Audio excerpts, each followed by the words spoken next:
Good morning, and welcome back. Welcome back to Who Am I? Who Am I? That show where we're looking for big answers. We're looking at big questions. Who am I? Who am I in reference to source energy? What is source energy? What's this divine matrix that we find ourselves blending with and playing with and a part of, embedded in, abiding within? What is it? How does it work? This medium that I swim in. What is my equipment? How does my equipment operate?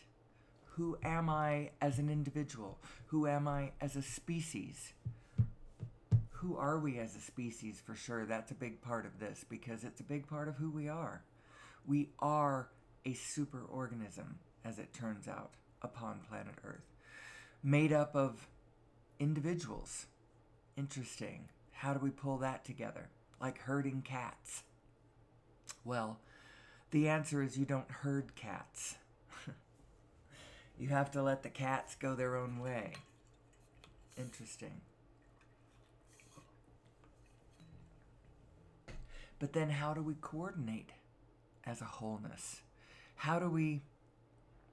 And why is that even a question? The only reason it's a question is because human beings and their current state of activity, the way we produce goods, the way we power our society, our energy source, all of that is, at this moment, not sustainable.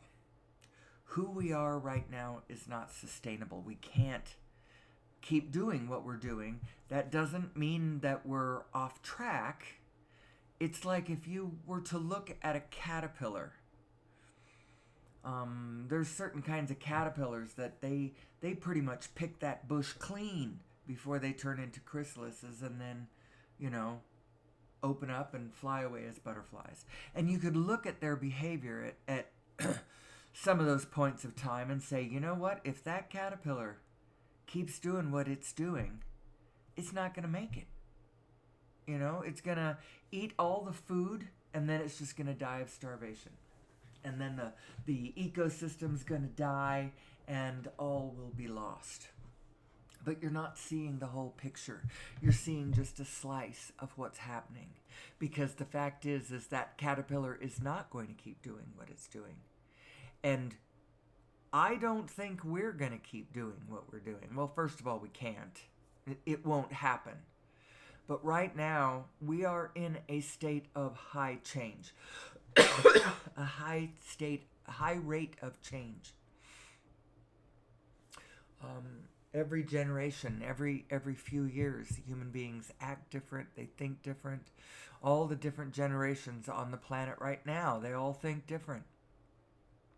And the truth of the matter is that they're all right, and they're all missing some of the information, which as human beings, we could all come together and add it all up.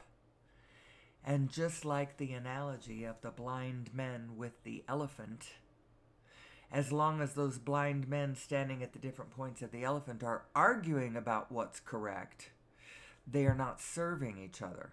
But if they start adding it up, then they can all fully see the elephant. If you understand my drift. That's the analogy of the blind men. One says, oh, an elephant's just like a snake. Another one says, no, it's more like a rope. The other one says, no, it's like a tree. It's like a tree trunk. No, it's like a wall. No, it's like a sail. All of them right. One of them says, oh, it's like a spear. I forgot that one. I keep forgetting that one. The tusk, the one standing at the tusk. They're all right. And they're all wrong if they start arguing about it and discounting what other people are saying. Everyone's right. That's the biggest takeaway here. If you want to understand where everybody's coming from, you got to understand that in a very profound way, everyone's right.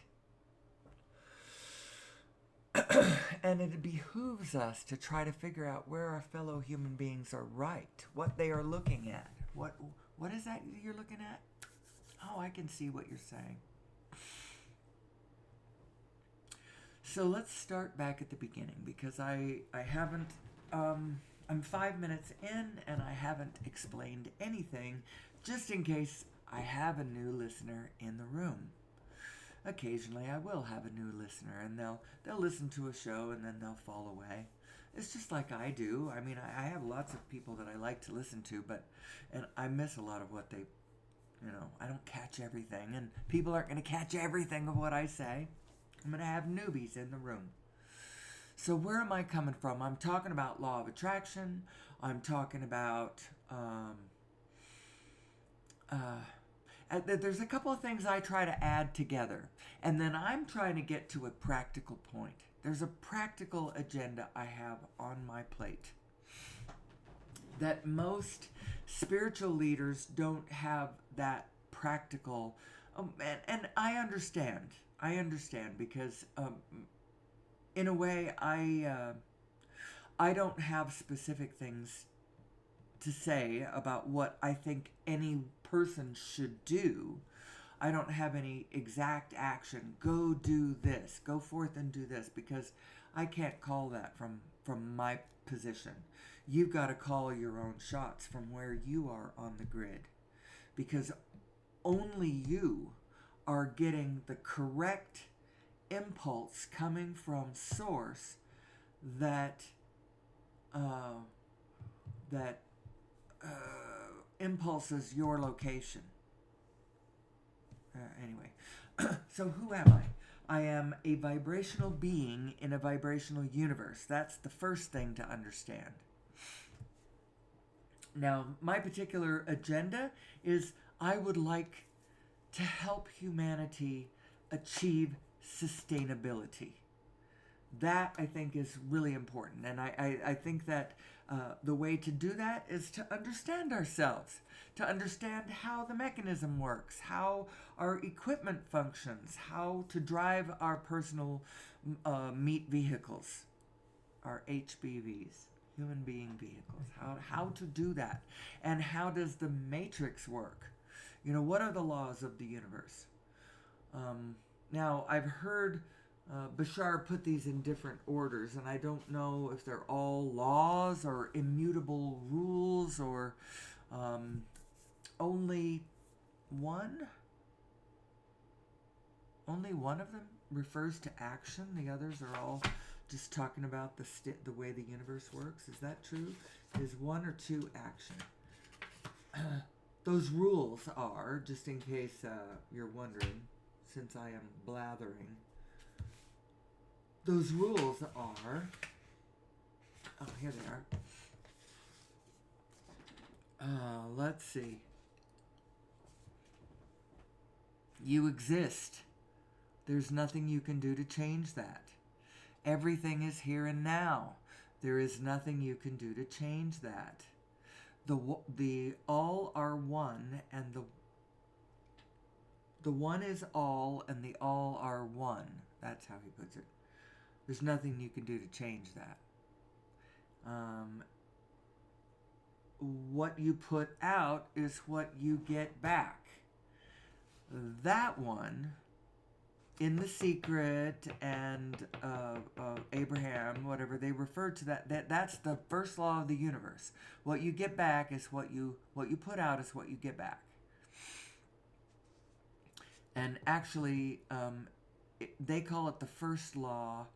It's actually the first actionable law. All the others are just rules. You exist. Everything is here and now. The one is all and the all are one. There's nothing you can do about any of those. That's the state of affairs.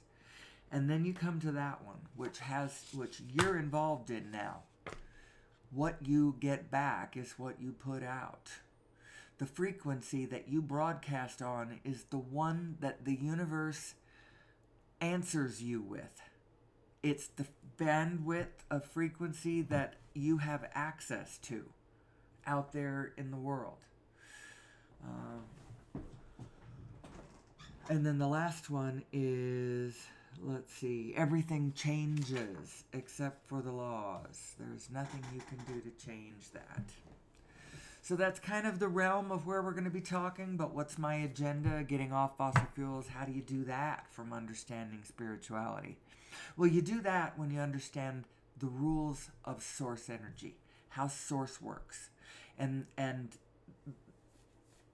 that helps because then we can plug our civilization into source instead of plugging it into fossil fuels. Now, we have done it from fossil fuels for, to get us this far. You can bless it. You can, don't curse it. Just walk away from it.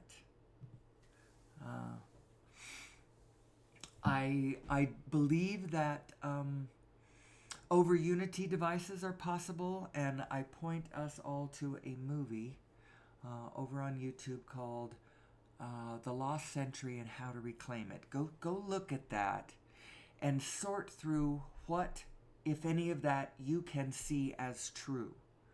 If you see any of that as true, you don't have to take the whole, one of my superpowers, everybody has superpowers. They have different superpowers.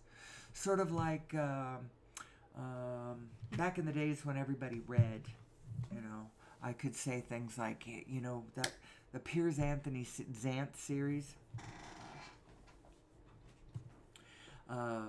And people would go, yeah, I know what that is. Perhaps nobody in the audience is going to have read the Piers Anthony Zant series. But it's a magical land, suspiciously shaped like the state of Florida. But apparently there's a demon chained under the land, and it makes all of the land magical. There's an episode where the demon Xanth gets out. And actually, I believe that Xanth, that the name comes from a formula in mathematics. I think it has to do with a natural logarithm, or it's one of those kinds of things. That x to the nth power is one of the expressions in the formula. Anyway, that's that's Xanth is all about puns and such. But the idea is that everyone in the land of Xanth has a power. And some of them are strong enough and connected and important enough powers that the person who has them rises to magician level. But everyone within the land of Xanth has a magical power. Some of them are pretty ordinary. They can make spots appear on the wall. And other ones can make plants grow on command. That would be more of the sorceress Ivy can do that one. But anyway, it's just like that. We all have superpowers. And actually, I think every single one of us here is potentially wizard level. Now, depending on how you are discounting yourself, how you are subtracting yourself, how you are dismissing yourself, is making you smaller. And so maybe you're reduced to the only superpower it seems like you can do is you can make spots appear on the wall. But I promise you, every one of us is wizard level. So one of the things that I can do, and that's where I started, hold on, I gotta find this one. I know I started this whole thing because I was going to refer to my superpower. And now I can't remember exactly what my superpower was.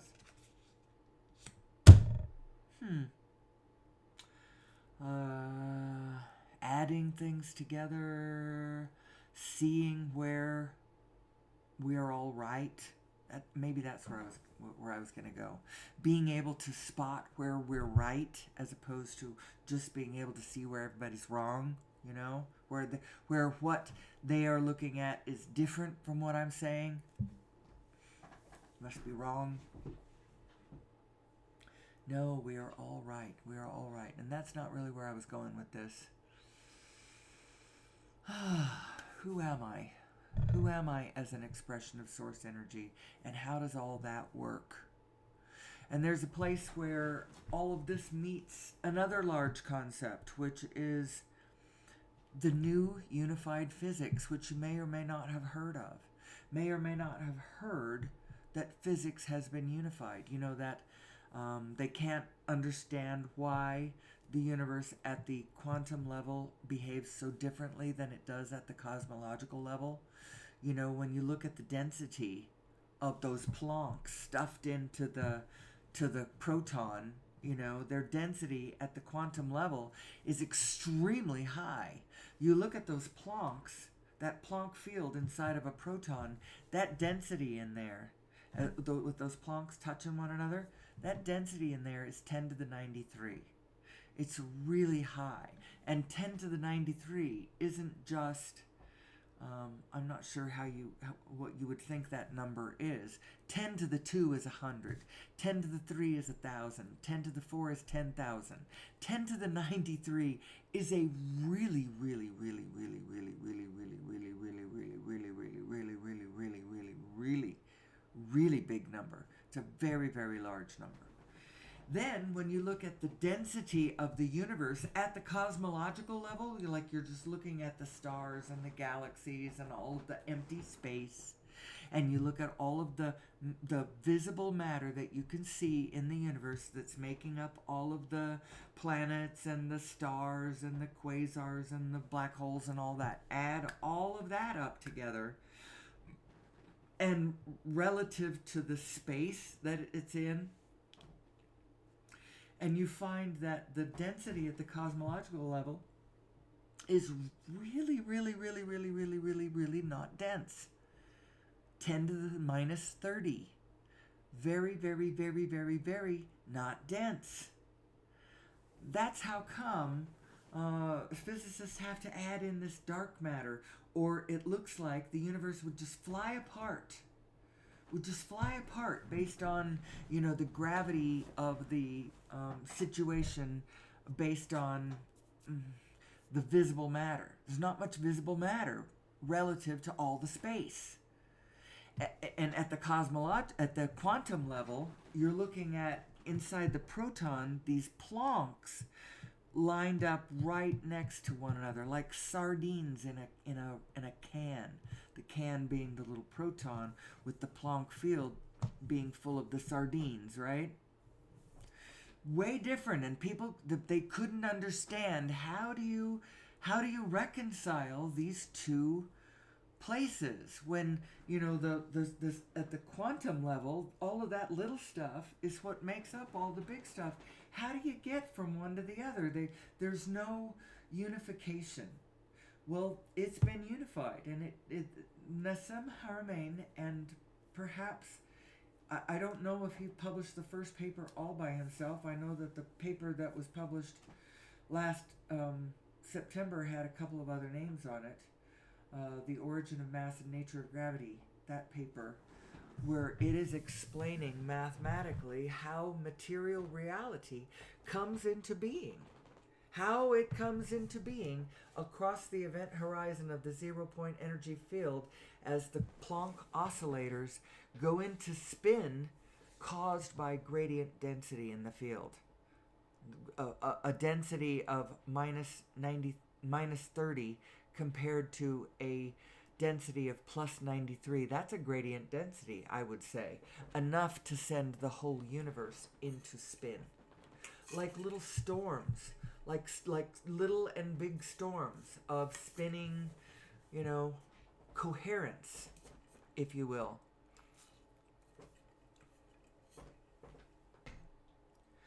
That organized tornado or hurricane is both coherence and chaos. Isn't it interesting? It's what the whole universe is made of. Coherence and chaos. Storms and spinning vortices of... So, where does that leave us? Where does all this new understanding leave us? Well, I believe that us more clearly understanding this setup, this picture, this understanding of who am I? Who am I in my consciousness? Who am I in my physical body? Who am I as a powerful creator? Who am I in reference to all the laws of the universe and the immutable, unchanging laws of the universe amidst a material reality that is constantly changing. Where does that leave me? Who am I? Who am I? And what is the meaning of my life? Well, when you understand that you're part of a superorganism, then you understand that you're going to be playing a role in the structure of this superorganism. What role do you want to play? Well, to each his own. Each person needs to call that, because only you can know who you really are and what your relationship to source energy is. And only you can take the clear impulses that tag you into the rest of the group in perfect harmonics. Only you can do it. And the reason it's only you that can do it is because only you are standing in the position on the grid that you are. No one else can call that position. You know, they can estimate it. They could maybe explain how they pinged from their position, and then, you know, giving you clues as to how to work your position. But everyone has to work their own position. We can't do this in groupthink or lockstep. We can't do it, and we don't want to do it that way anyway. We're not going to do it from an outwardly imposed formula that somebody says, well, this is how we all should line up. You all go over there, you all go over there, you da.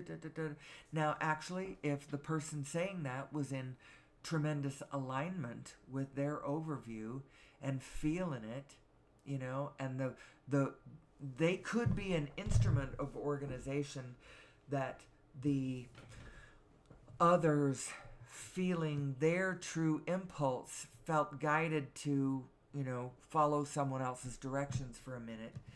But you can't fully surrender any of this. It has to always be coming from you. Everyone has to call their own way. Everyone has to call their own way. And if you end up following someone else's direction, you have to feel the impulse to do that. You have to feel the clear, voluntary impulse to follow someone else's direction. And it wouldn't be forever. It would just be for as long as you felt that impulse. And if they went see, we're all spinning. Oh, there's so many, you know. There's so many directions to come at this topic. I never know. And this morning when I first started, I was a little sleepy. My mind was blank. And I'm thinking to myself how big my topic is. And I'm like, I have no idea what to say about it today. You know, do I really want to do this show? Maybe I'm just going to go back to sleep, you know. Or I could stop this show early and, you know, go out and play golf. And I was thinking maybe I'll do that. Because I couldn't even fathom, from where I started this morning, I could not fathom how I was going to get into this topic where I was going to talk about freaking quantum physics, you know, combined with existential sustainability for mankind. You know, my eyes are spinning. And I just jumped in. I just said, you know, I don't know how I'm going to do, but I'm jumping into the stream and we're going to see where the stream takes me. And that's actually what we do every day. We jump into the stream and we see where that stream takes us. The question is, who am I? And the reference is source energy. And the whole point is we're trying to get to places where we have helpful, clearer understandings about our place in the universe and an understanding of our equipment and how to lead a successful life, how to find my path, how to find my passion. How do I find my passion? Where is my passion?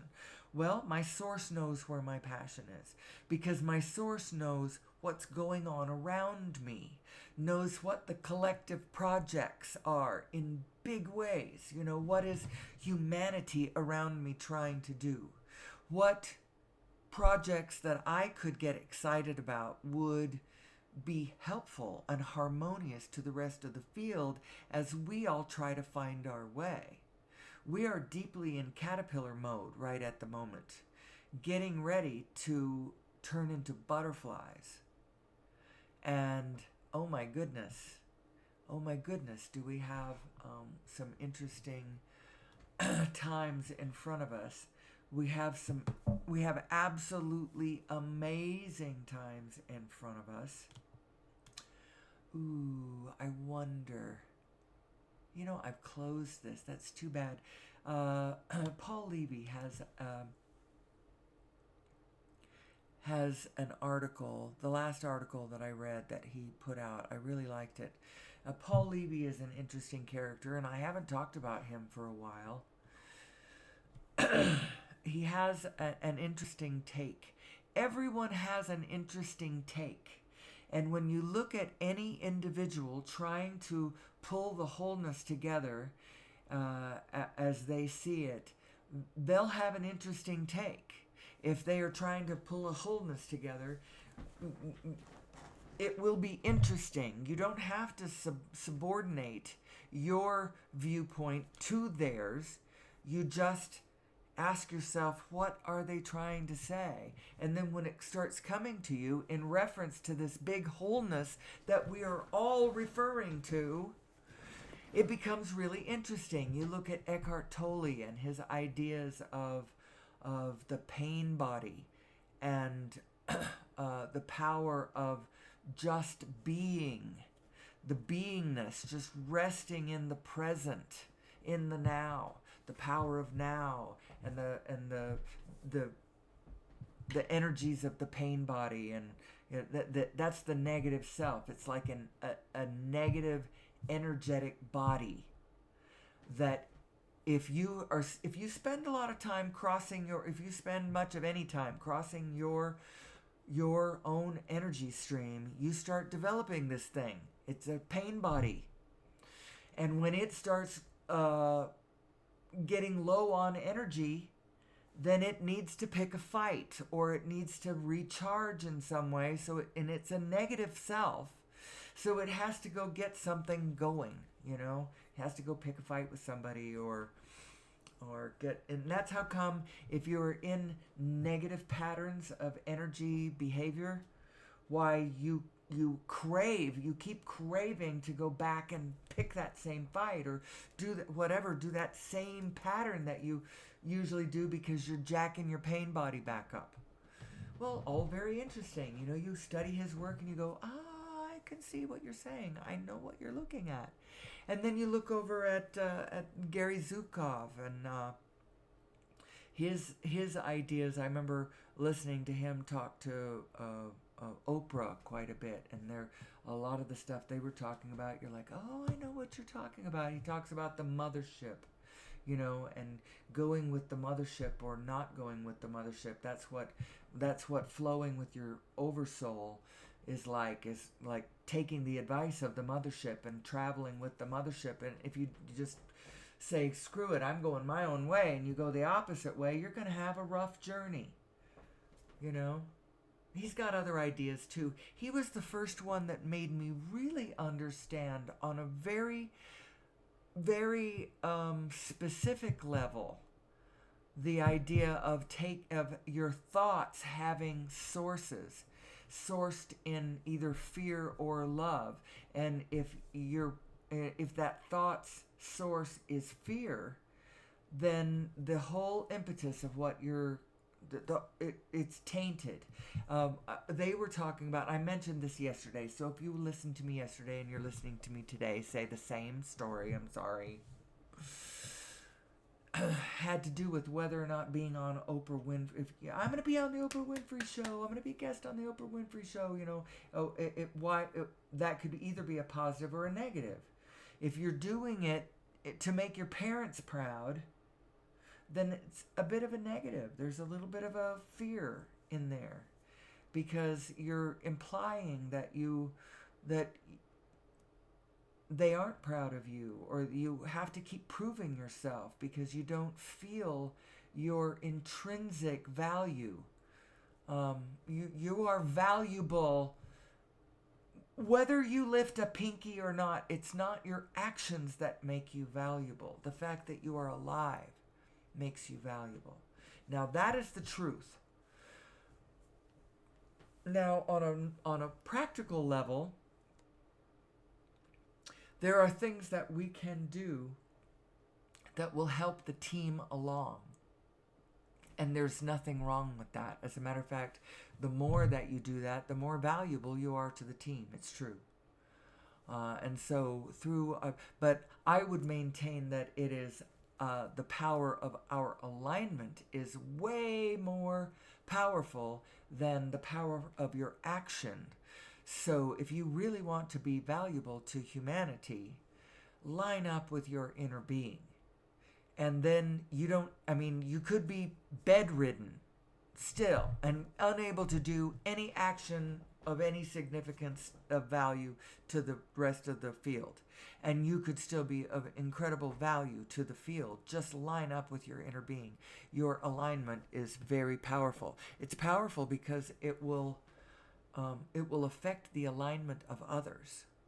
And so even if you're laying in there in your hospital bed and the only people you see are nurses, but you line up with your positive self, and then you are, well, think about the guy Maury, Tuesdays with Maury. Actually, let's don't talk about that because I'm not sure what the details of the story are. I know that at some point, laying in his hospital bed dying, he had a great effect on the guy who kept coming to visit him, who then wrote the story, the book, Tuesdays with Maury. We have way more power. Abraham will tell us that the power, those who are in alignment are more powerful than millions who are not in alignment.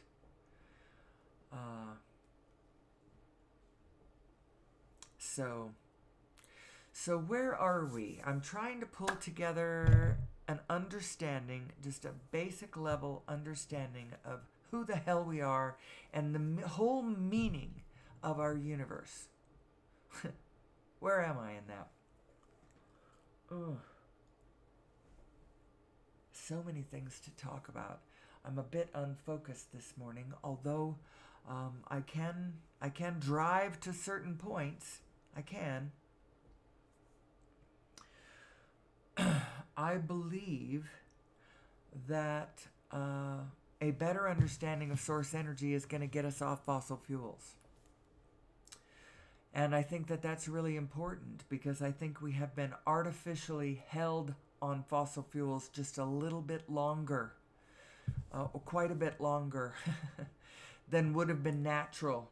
We would have blown through them just like we blew through whale oil. We did whales for a while, but we couldn't possibly, it was unsustainable to continue to fuel our society on whale oil. There aren't enough whales. We'd already be out of whales if we had not transitioned. We'd already be out of whales and back to agrarian plowshares, had we been dependent upon whale oil. And the same thing's going to happen if we do not understand that at this kind of population level, with everyone trying to be first world, everyone wants to control their own climate. Everyone wants to have energy to cook their food and travel around the world. And why wouldn't they? Everyone wants to do that because that's what humanity wants to do. And we're going to keep doing that.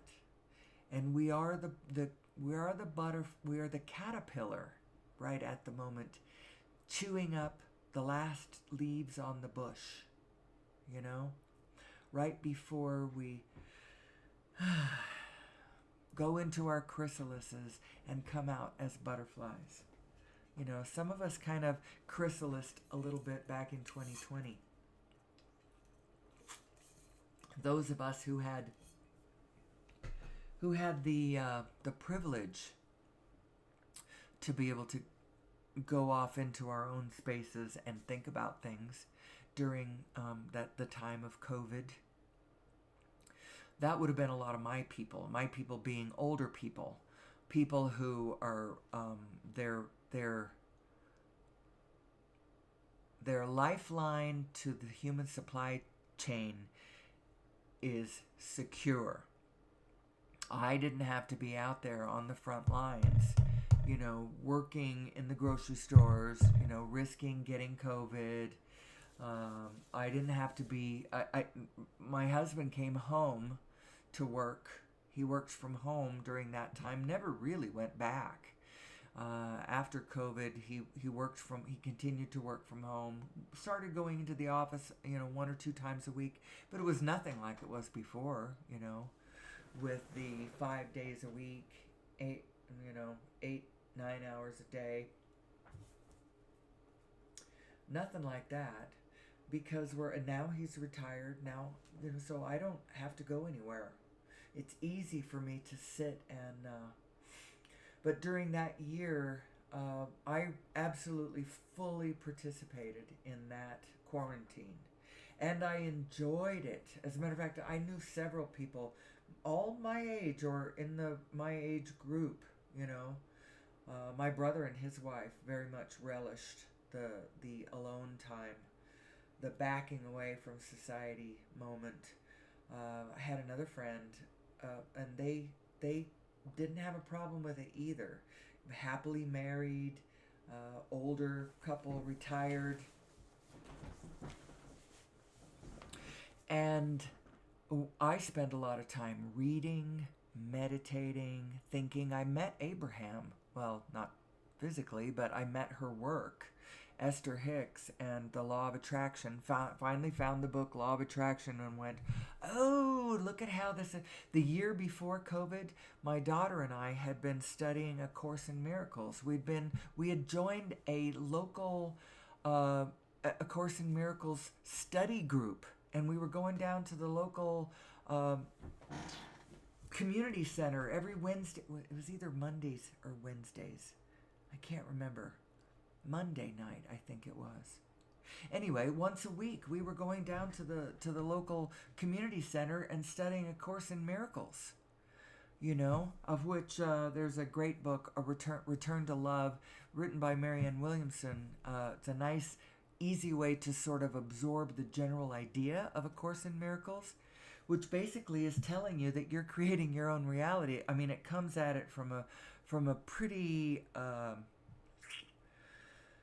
roundabout way. It's a 365-day course, and every day you have a new thought that you absorb and you meditate on, and a little action. Sometimes that takes 5 minutes, sometimes it takes a little bit longer than that. And after a year, apparently you're transformed. We didn't get that far, because we only had done it for a few months before COVID shut all that kind of activity down. And the people who were involved, some of them were a little older. They're probably not with us anymore. In any case, I found Abraham and the Law of Attraction, and I went, oh, I get it. And then somewhere in there, I found Nassim Haramein and his work on quantum physics. And the notion that the quantum and cosmological catastrophe, that vacuum catastrophe, that difference in density that nobody understands, had been reconciled. It was reconciled back in 2012, and there was a movie made in 2016. Narrated by Patrick Stewart. It's in my playlist. I haven't changed. I'm gonna come back to some, but I'm gonna show you my links list. I always do this because I put this on every video. This is in my description of my video. I don't describe my video in the description of my video, so it's understandable why nobody can find me, and that's okay. I'm practicing myself. Someday people will want me. Somebody's going to want me to further explain. And they're going to stand in front of me and say, I get I get it. Could you please explain it to me? Until then, I do this show for myself, largely for myself. So I get really good at traversing between all of these topics. So I understand how this relates to that, relates to this, relates to them, relates to those, all of that. So, Lost Century and How to Reclaim It. Origin of Mass and Nature of Gravity. The video that describes the paper, and there's a link to the paper.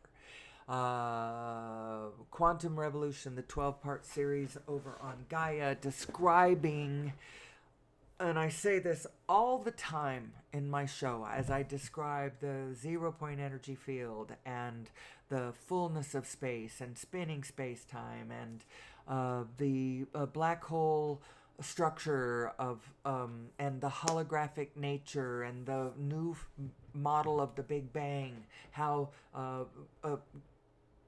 black hole universes are spitting out Hawking radiation particles, Planck particles, coming out of those, hitting other densities, going kaboom, Big Bang. That's how the Big Bangs are happening.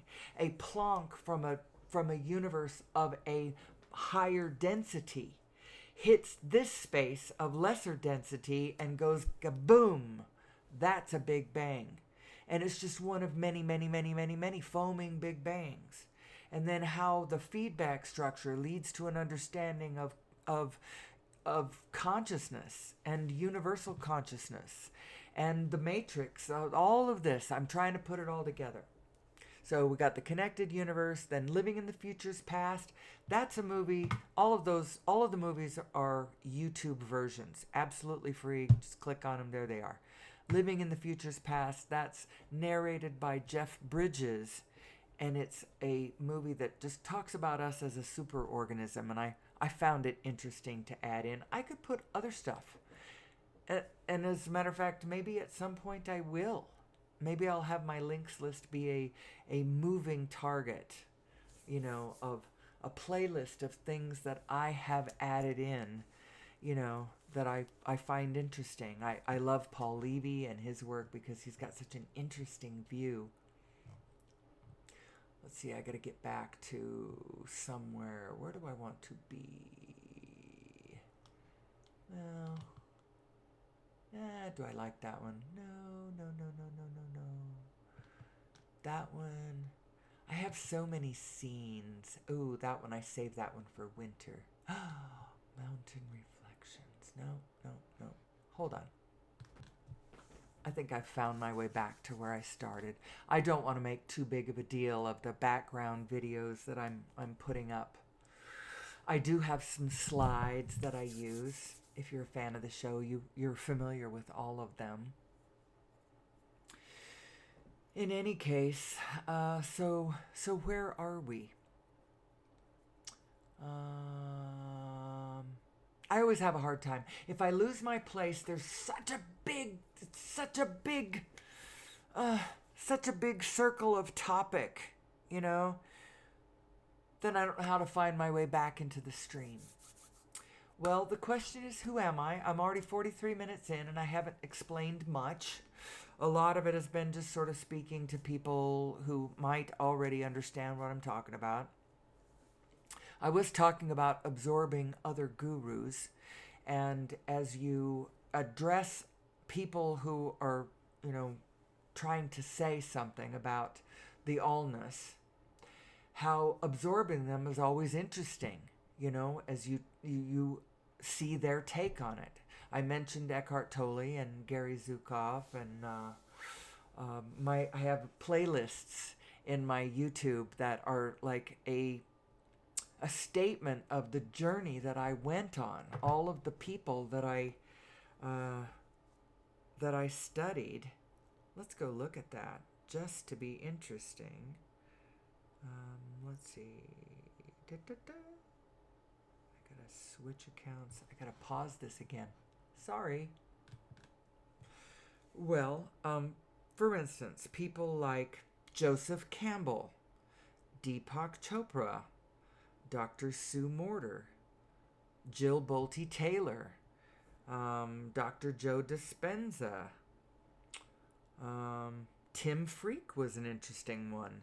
Tom Campbell. I have a Jesus playlist. Rupert Sheldrake and all of his work on morphogenetic fields. Greg Braden and the Lost Mode of Prayer. Howard Martin, he's from the Heart Math Institute. Bruce Lipton, of course, and his Biology of Belief. All of these. Let's see, who else do I have here? Anybody else? Gary Zukav, Oprah, Wayne Dyer. Jim Carrey had some interesting stuff. Some interesting speeches that he did. He's a little out there, but it's all interesting. And so the idea is, when you're approaching something like that, you approach the teacher and you ask yourself, what are they saying? What are they looking at? What are they trying to illustrate here? And then you see it and you go, oh, that's cool. And then you just put it into your own, you take it into yourself. You don't, it's not a question of, I call it addition consciousness, adding everything in instead of subtracting everything out. It's like you're looking at stuff and you're not saying, is it this or is it that? It has to be one or the other. I'm right or you're right. Can't be both, right? I'm right or you're right. And then you're subtracting who you think's wrong. It's not like that. Everybody's right. Everybody is looking at something because everyone is actually a perspective shining light on their position on the grid. And what God's view is, he can see everyone's light. And actually, you have the capability of finding that universal consciousness within yourself. And you can start seeing, oh, this is my light. And when I add him in, that shines a little light over there. And now I can see more because I can see his light. I can see Eckhart Tolle's view. I can see what he's saying. I can see what Paul Levy's saying. When he talks about Wetiko and Wetiko disease, this mind virus, this psychic mind virus that is catching, it's contagious and we carry it. It's a blindness that believes it is more sighted. It's like Hitler had it. Hitler was locked into it relentlessly. I mean, he was staring at the Wetiko view. Other people, they kind of fall in and out of it a little bit. I'm not saying... but what I'm saying is the reason I brought up Hitler is because he very specifically thought that he could see it all. And everybody else was wrong. They were wrong, and he was the only one who could see clearly. And yet, he was so magnificently blind about something. He was so wrong, and he thought he was so right. He was so blind, and yet he was adamantly convinced that he was the only one that could see clearly. It's a symptom of the condition. It's the head not connected to the heart issue that the heart math talks about all the time. They've been studying the connection between the heart and the brain for the last 25 years, and they're here to tell you it's a very important connection. If your heart and your brain is not connected, if you are not a whole self, you are not functioning optimally. And that was actually the problem of the whole Third Reich, was absolutely brain disconnected from heart. It was the most extreme, how far that can go.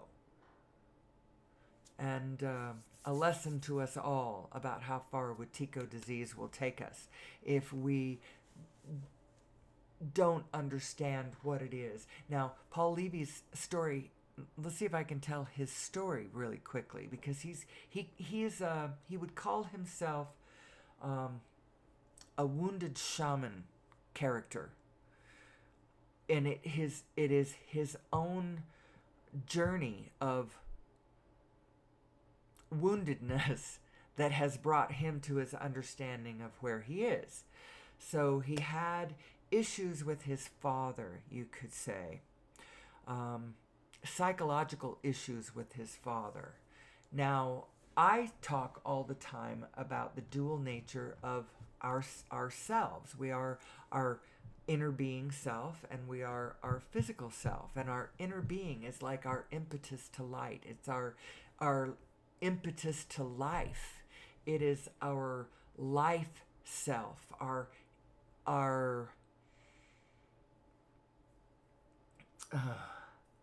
energy body. It's who we really are. The continuum of, it's our vibrational self. It's always trying to guide our physical self, because we are these two selves and they are in harmony with one another. They are his father. Actually, how do I describe? I have described his story really quickly, because I don't want to get bogged into the mire here.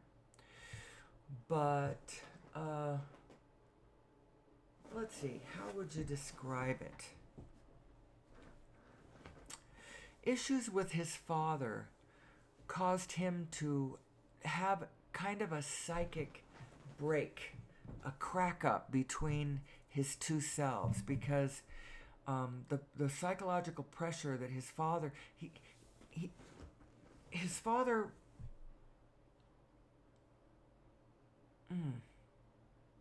his father suffered seriously from Wetiko, and the way that actually I admire him quite a bit. His story is subtle and kind of tricky to understand, but through psychological cruelty based on what his father thought that the world was, and what his father thought that his son should do and be and act, and the way his father was imposing some from the outside, caused him to schizophrenically crack up. And because of this break that happened, the way he ended up healing himself was through Jungian psychology. He ended up being head of the Jungian archive, something or other, the curator of the Jung Institute somewhere. I don't know. Jungian psychology and Buddhist philosophy and quantum physics. He pulled himself back together and has some pretty interesting insights in the nature of reality, in the dreamlike nature of reality, in the sense that we are actually dreaming, we are literally dreaming this into being. We are dreaming life into being. And the state of being that you are in is directly informing and relating to the quantum field in any given moment, and there is this matrix relationship going on. And so his work is really interesting because of the direction that he came from, this psychological crack up, and this disease that he calls, it's sort of the head not connected to heart disease. He calls it Wetiko because the Native Americans used to call it Wetiko, and they would draw people who had this condition. They would draw the head up a little higher than the body, not connected, with space between the head and the body, because the head and the heart, the head and the body not connected. That's what is the characteristic of Wetiko disease.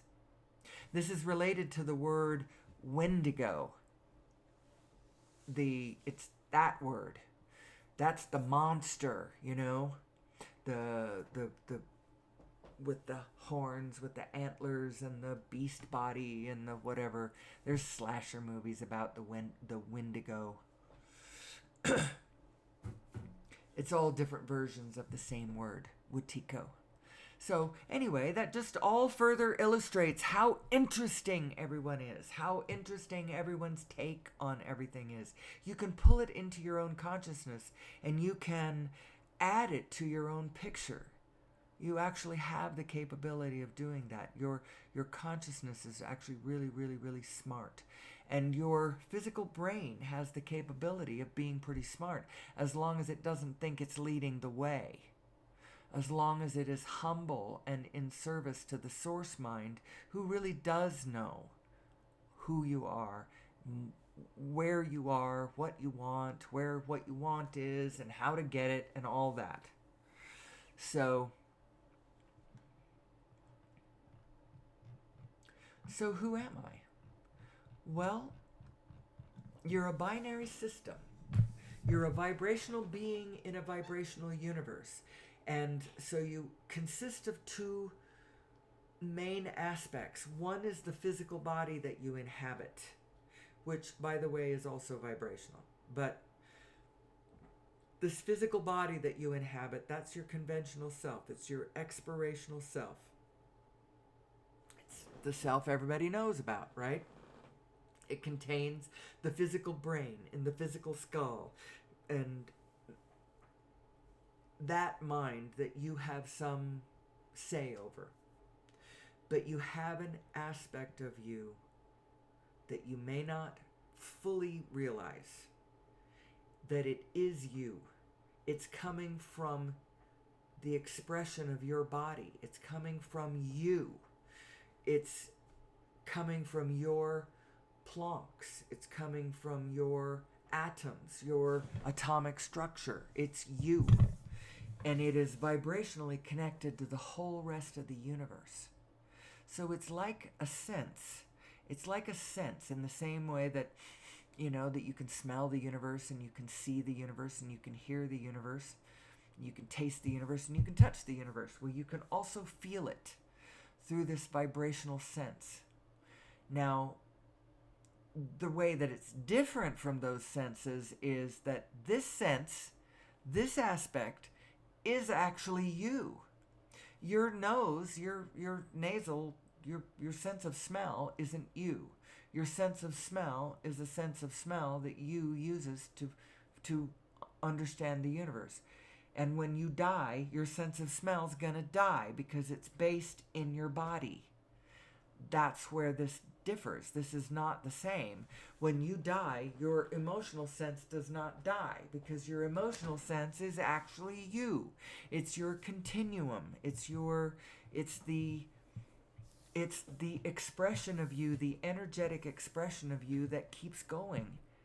It's your physical body is based in it, as opposed to the way your physical senses are based in your physical body. But this vibrational sense is not based in your physical body. Your physical body is based in it.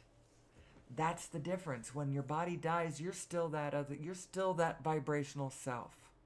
That vibrational, that I to the universe, that connection to all things. You are still that. And your intentions keep moving forward. The things you care about. You know, I find it interesting that I was married to someone who was a freaking electrician.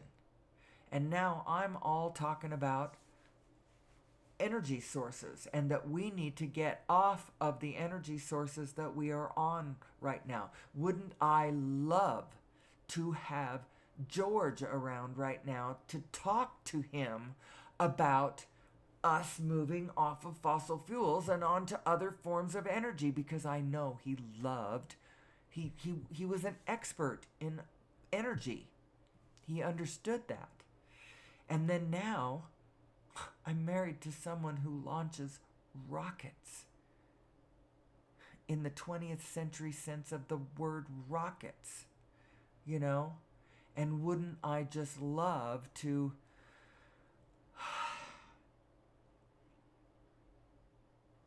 I would love to have him on my side, but I can't. In order for him to be on my side, he's got to negate the importance of all the freaking rockets that he ever launched. So I'm probably never going to get him on my side. How do I get George on my side? I can get George on my side, but he's dead. So he's a non-physical. I've got to get him on my side. Well, of course he's on my side. He's probably right here in this room. I'm sure he is. He's right with us. Who am I? Who am I? It looks like I have just passed the hour mark. Excellent. And the time is 5:47. And the question is, do I want to end early and go play golf, or do I want to just keep going? I haven't gotten very far in the show, so I think I need to keep going. I definitely need to keep going. We'll decide whether, maybe I'll just get Bob to go out and play and hit balls later, as opposed to actually playing golf. Maybe I'll do that tomorrow. Later today, I keep promising a guest spot, a special edition show with my guest. I think I've done one or two of those before.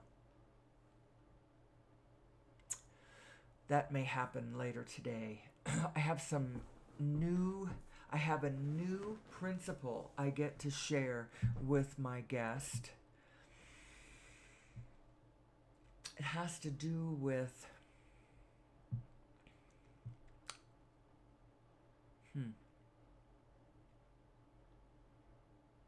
well, I'll share that when the time comes.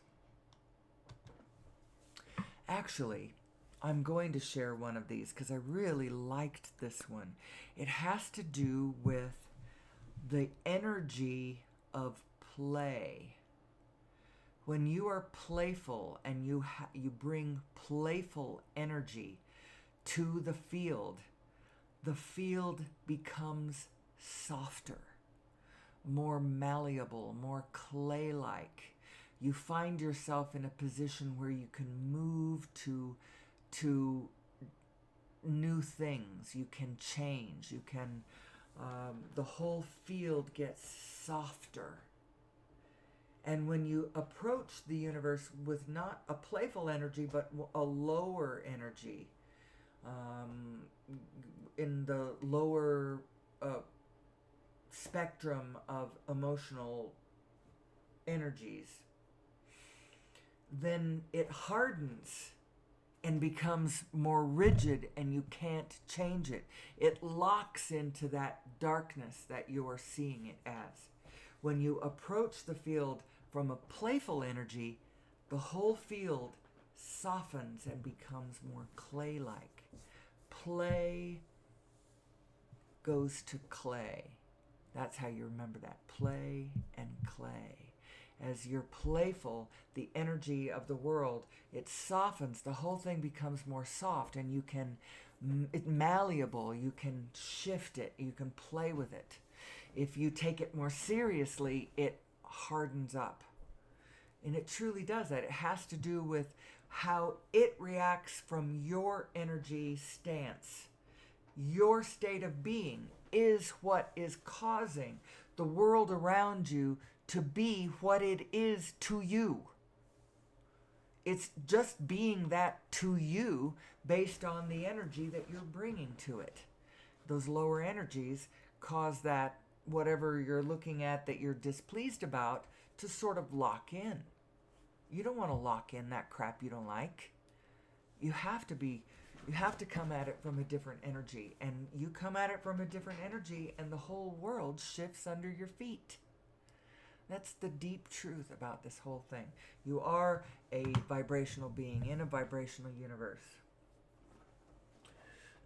And the rules are a little bit different than we have been taught them to be, unless you were lucky enough to be taught these things. I wasn't taught these things. I had to go figure them out for myself. And actually, isn't that fun? Aren't I glad? Don't I feel very pleased with myself that I have done this? So I think all we have to do is give our children the very basics, the very basic idea, and then all of the information, and then let them go find it for themselves and put it together in their own way. Encourage them to addition consciousness as opposed to subtraction consciousness. Teach them that everyone in their way has a rightness, has a claim to rightness, because at the very least, what everyone is a light shining on their particular spot on the grid that only they occupy. It's their perspective. You know, if someone is sitting there saying, hey, it looks like this from where I stand, who am I to say that they're wrong? Yes, you're right. It looks like that from where you are. Would you like it to look better? You know, I can help you find a different angle on that, you know. So who am I? And how is this going to get us off fossil fuels? Well, we're going to talk for just a minute about over-unity devices. An over-unity device is a device that puts out more energy than it takes, than you have to put in to run it. And you might say, well, that sounds impossible. Our conventional education system has led us to believe that that is impossible. It is not impossible. It is not impossible at all, and the reason it isn't impossible is because of the nature of the matrix. The nature of this divine matrix and the almost unlimited energy occurring everywhere. So the reason people think it's impossible is they say, well, you can't create energy out of nothing. And over-unity devices are not creating energy out of nothing. And there is no such thing as a closed system, too. So it's like in a closed system, if, you know, you can't put out more energy than you put in to run the thing. That's kind of a thing that we have been teaching people. And we need to stop teaching them that, because it's not true. And that false belief is keeping us on fossil fuel. I am absolutely convinced. I am convinced that there is an answer. And this paradigm that believes that we must stay on fossil fuels or move to some other very controllable, very centralized energy source that we can distribute around by virtue of wires and grids and such, and charge people money and thereby control the supply stream of mankind, control the supply stream of technologies and food and privilege and power. The power to say who does what, the power to say where the money goes to pay for what. There's a lot of power in that.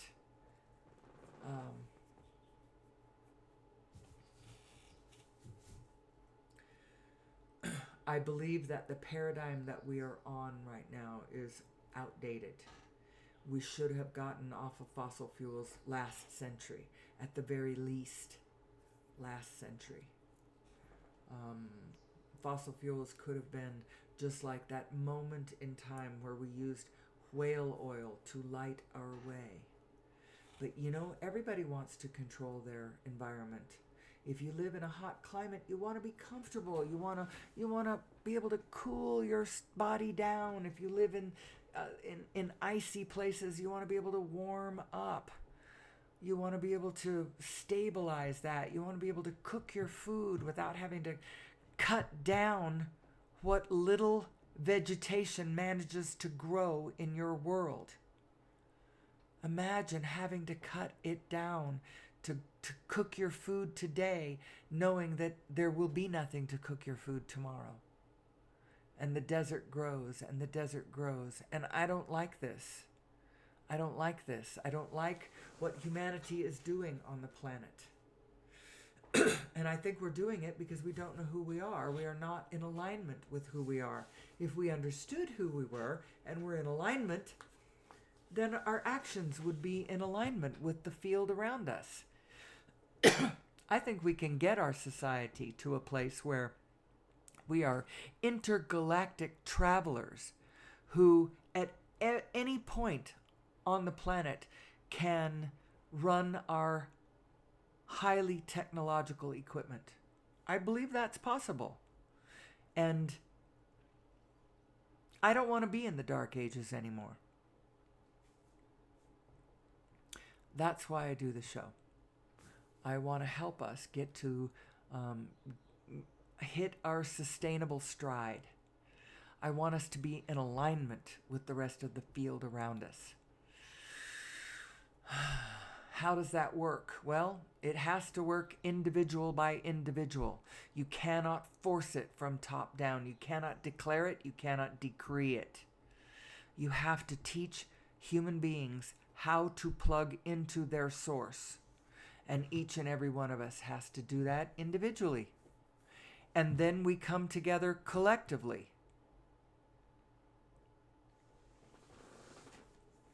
But you can't force.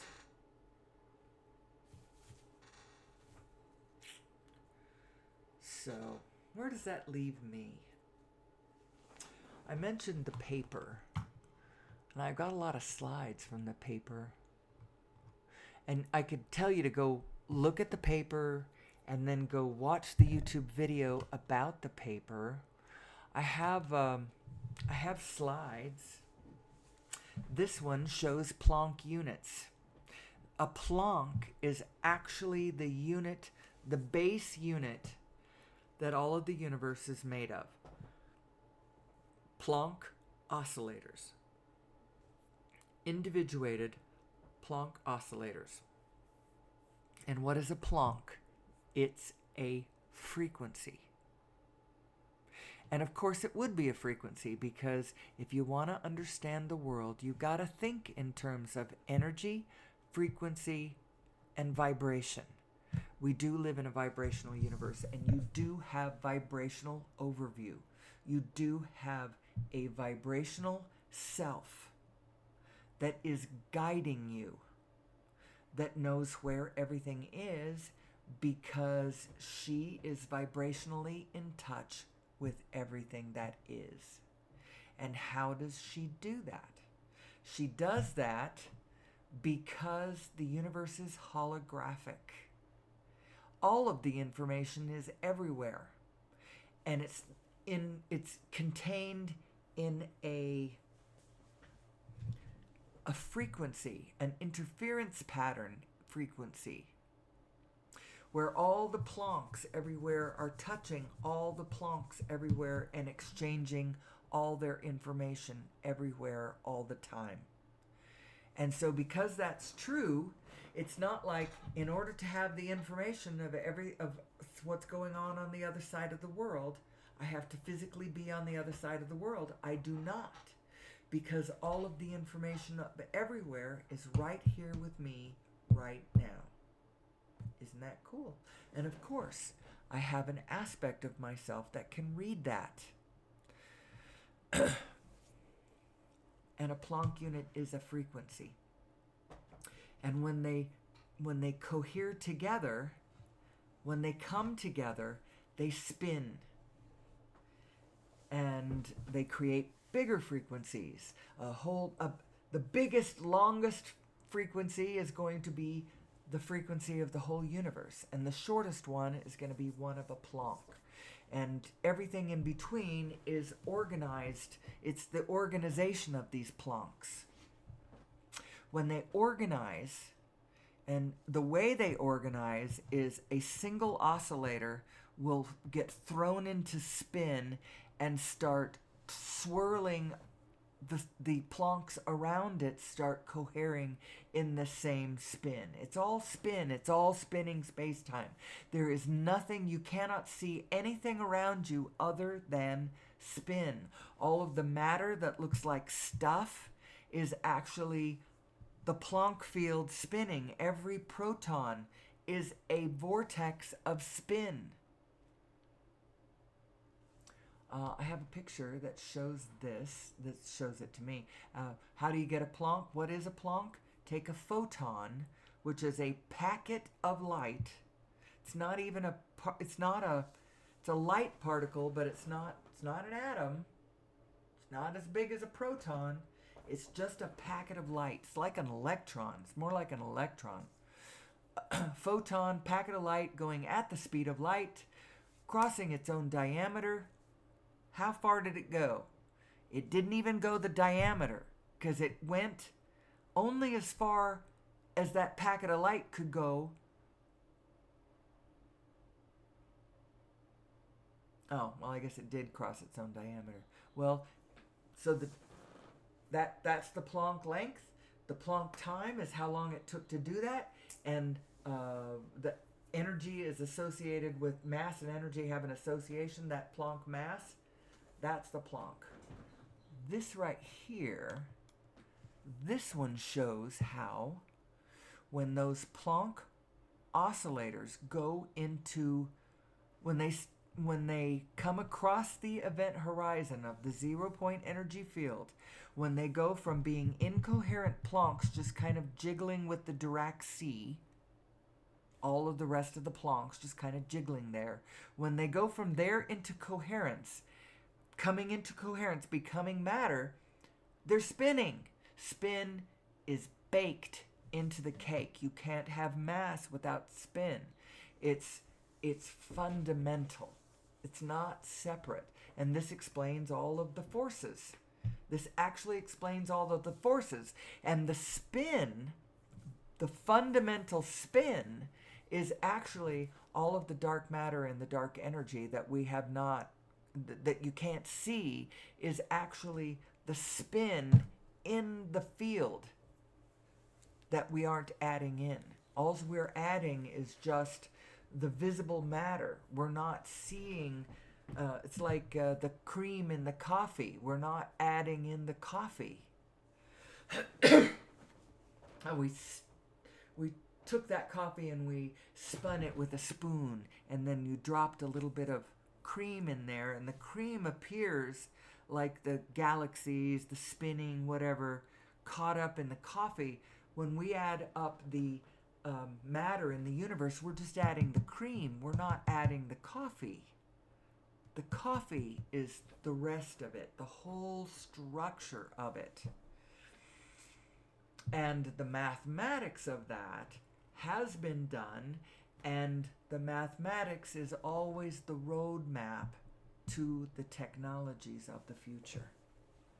Now, I don't want to hang all this on the personality of poor Nassim Haramein, because if he ever ends up being, just a human being, and is a frail or faulty in any way, I hope that his math holds up and that other people understand this math that he's done.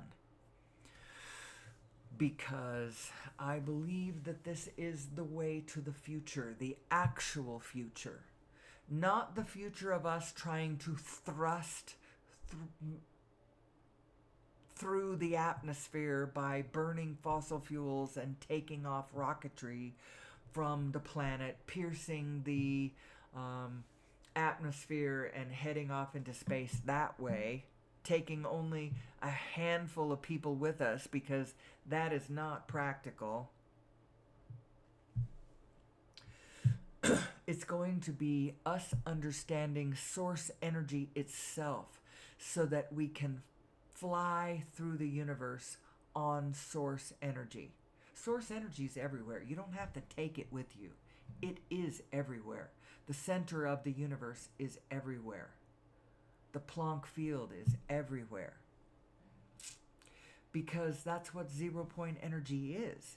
It's all of the Plancks jiggling with all of the Plancks everywhere. That's what source energy is. We need to plug into that.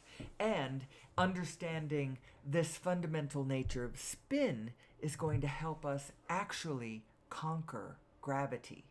Use the way this works. So you create maybe your own little singularity in the nose of your starcraft, and then you point your craft into the singularity, and it falls into it and falls into it and falls into it, and you point it any direction, and your craft goes off in that direction.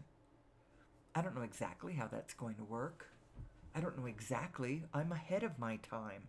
So, and I'm also not an engineer or a mechanic, but I do understand the nature of the basic structure of the universe. Now, more specifically, I don't understand it. And you could start getting into Sheldon Cooper type physics specifics, and my eyes will spin just like anybody else's. It's all Greek to me. But the fundamental nature, I do understand it. And this fundamental nature, it's kind of a new thing. The mathematics was done 12 years ago. And then this mathematics that I'm showing you on the board right now, and I need to go to another. That one came from this paper right here. The Origin of Mass and Nature of Gravity. And if you're interested, go find this one. This is a part of my playlist is this paper. That's the full abstract. If you want to pause that and look at what that's saying, it's all Greek to me.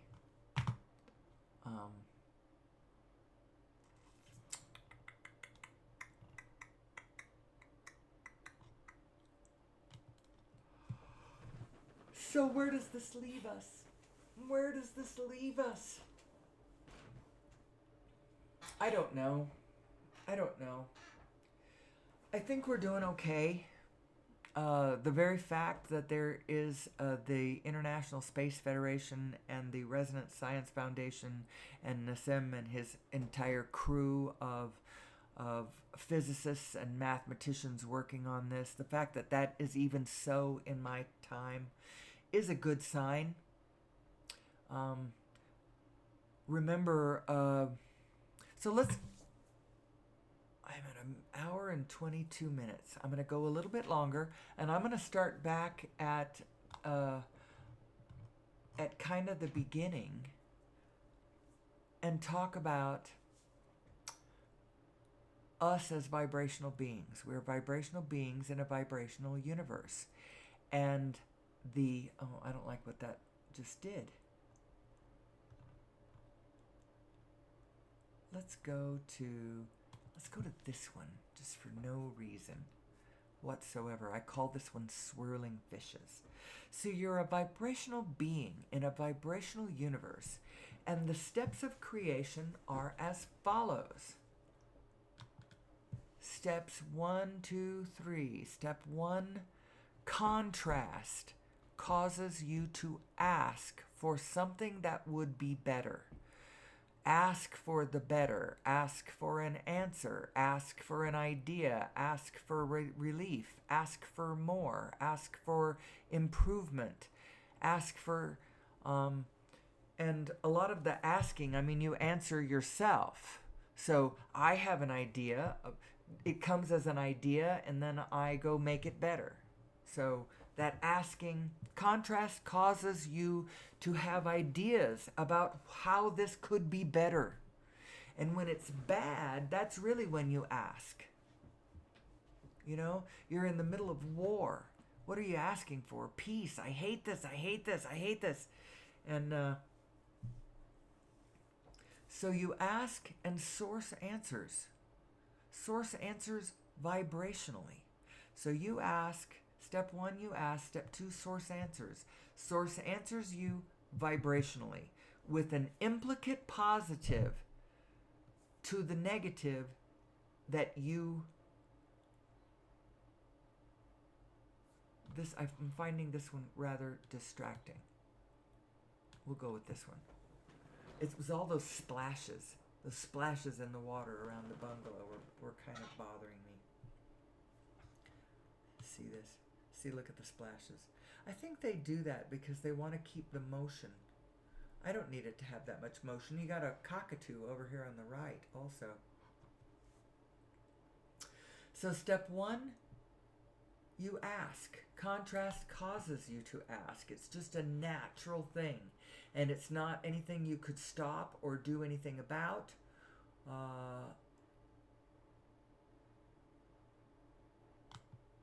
We'll go back to this one.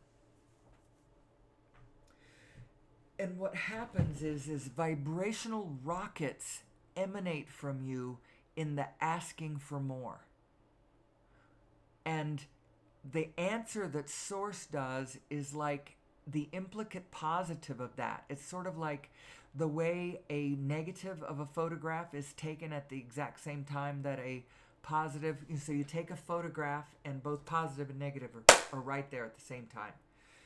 When you took one, you took the other. It's just an implicate. And from the negative side, the negative of the positive photograph has all the information of the positive. It's just flipped.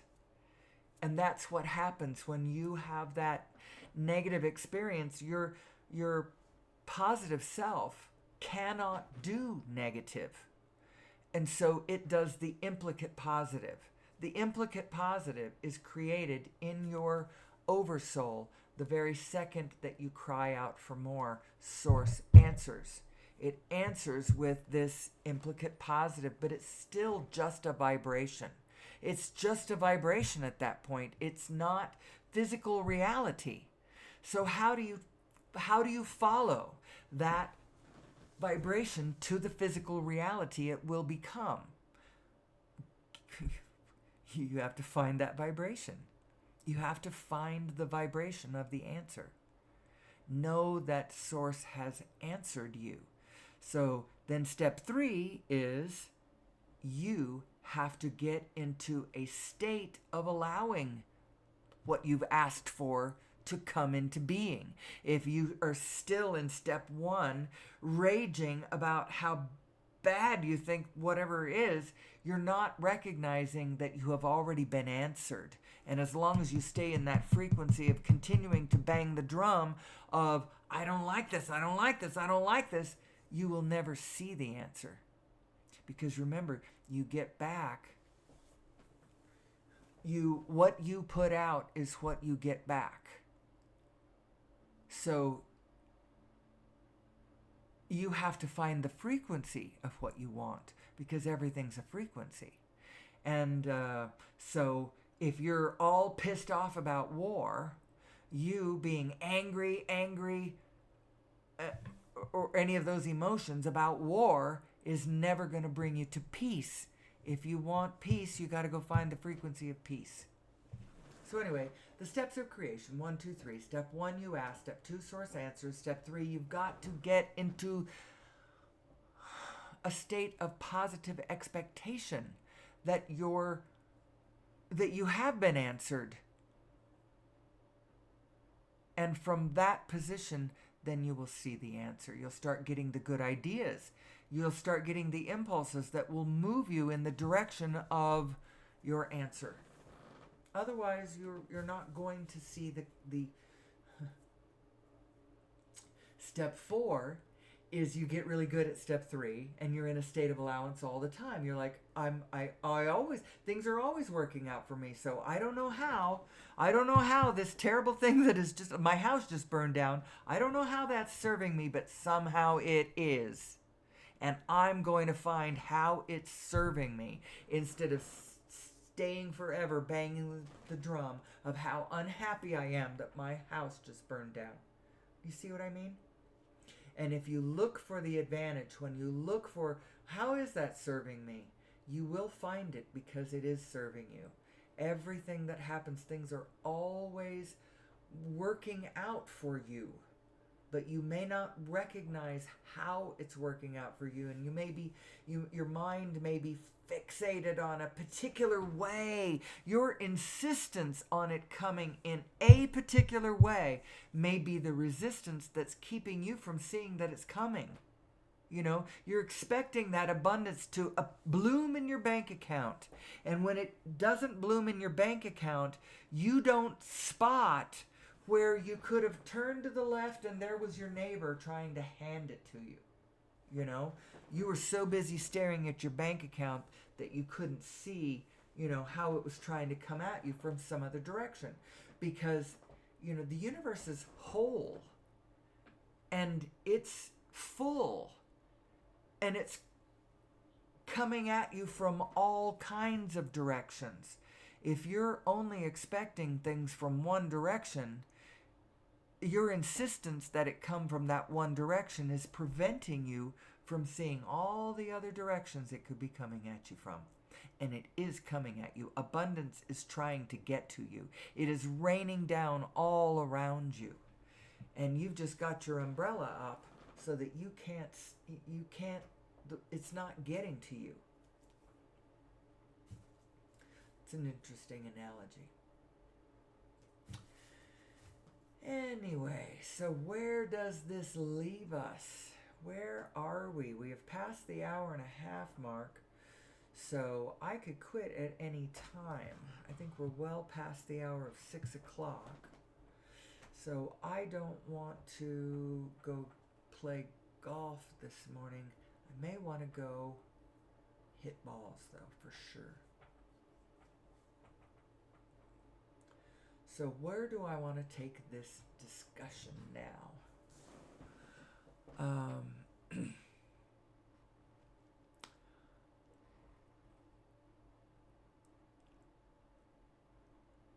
I think I'm going to bring up the second thing that I heard yesterday. It was new. It was new information. No, I think I'm going to talk to my daughter about it first. I got to get good at bringing this new piece of information forward. I don't want to fumble and bumble with it on my first time. It has to do with law of attraction and the first echo coming back. I just thought it was really, really interesting. But I don't know if I'm quite ready to illustrate it yet on this forum. Remember, the question is, who am I? Who am I? Who am I in my little self? Who am I in my big, big self? Because I am both little, teeny, tiny, and great, big, big. I am both. And you add those two together, and that is me. And you add all of us together, and this is us. And our understanding of how this collective system works is going to be vital for us to find our sustainable way, our way forward, our way to abundance, our way back to Eden. We can rebloom this planet. Life will continue. We're going to be just fine. We are absolutely going to be just fine. But I promise you that if we are just fine, we're going to be coming down this path of understanding who we are and how to respect one another, how to call one another to their highest self without imposing or forcing a paradigm from without. We're gonna have to ask each and every being to call their own way. They have to be free to do that. And actually, you are free to do that, whether you think you are or not, because what you are, I have not shown this slide even once yet today, and I'm going to show it right now. You are two selves. I hate this slide. I have come to loathe and despise this one, and yet it still illustrates the two selves that you are, your source mind and your specific physical mind. This is who you are. And the reason I picked an aperture is because it is an aperture. It's an aperture of perception. And your specific one is constricted because you are looking at your specific place on the grid. Much choked down information, just your little piece of it. But you are also your source mind, which is in touch with all of it. And so you are small and you are huge. And we are all this way. And each and every one of us has to call our specific way. Have to be free to do that. And the reason I say that you're already free to do that is because you are free to do the one thing that no one can stop you from doing because it's internal to you. It's no one can stop it from without because the source of it is inside of you.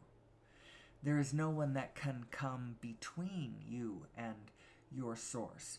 Your alignment, your personal ability to line up with your overview self, the one that is in touch with all of the universe and all of the information of all of the universe, who knows where you are and where the pathway out of whatever your problem is. Get in touch with your source self and follow her impulses, follow her guidance. Take the ideas that you get when you are in alignment, when your head is screwed into your heart. Take those impulses and make this world a better place.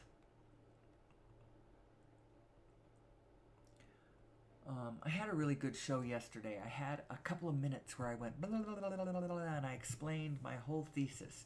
My whole thesis of who am I and all of my slides. I don't think I'm going to do that today. I may do that again tomorrow. I will do it periodically. For now, I think I'm going to wind up. I think I'm going to call it a day. I will probably be making another show later with a guest not in studio. She's going to come at me remotely, but we're going to invite her into the space, and then I will post my special edition later. So that's plenty of who am I for one day, isn't it? Don't you think? And if you're a fan of the show, you know all the stuff I was going to say anyway about being genetically modified and, cymatics, showing you the relationship between vibration and form so that you can understand that we really do live in a universe, a vibrational universe, where the form is following the vibration. And our emotional guidance system is an aspect of ourself that is reading the vibration. Anyway. Yada, yada, yada, yada, yada, yada. I guess that'll be it for today. But I'll be back. I'll be back at least tomorrow. Or at least I think I'll be back tomorrow, unless we go out really, really, really early and play golf, in which case I won't be back tomorrow. But I'll be back within the next 2 days. You will see at least one more show in the next 2 days. You might see 2, you might see 3. Because you might get another one today, and you might get one Saturday, and you might get one Sunday. In any case, stay tuned.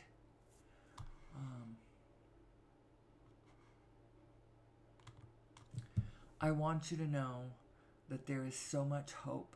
There's hope for today. There's hope for tomorrow. We're doing really, really well. We really are. There's so many things going so very well for us. I promise you, if we can change the way we produce our energy, if we can get off of fossil fuels and onto source energy, our future is so bright. We'll quit killing the planet. We'll quit killing all of the rest of the biofield around us. And then we really will be sustainable. We can recreate the abundance that previously existed on planet Earth. We can play with this whole scenario. We can have so much fun going into our future. And I, for one, can hardly wait to get to that point. But I have to be happy and satisfied with where I am. I have to find a way to be happy on our journey to more, to rendezvousing with who we really are and where we really are going in this universe. as intergalactic beings, as full-fledged members of an intergalactic community, plugged into source, not effing fossil fuels. So with that, I'm going to say goodbye until either later today or tomorrow or till Sunday. Till next time, I wish you well. I bid you peace. And please, please find that source and keep her with you at all times, for she is you.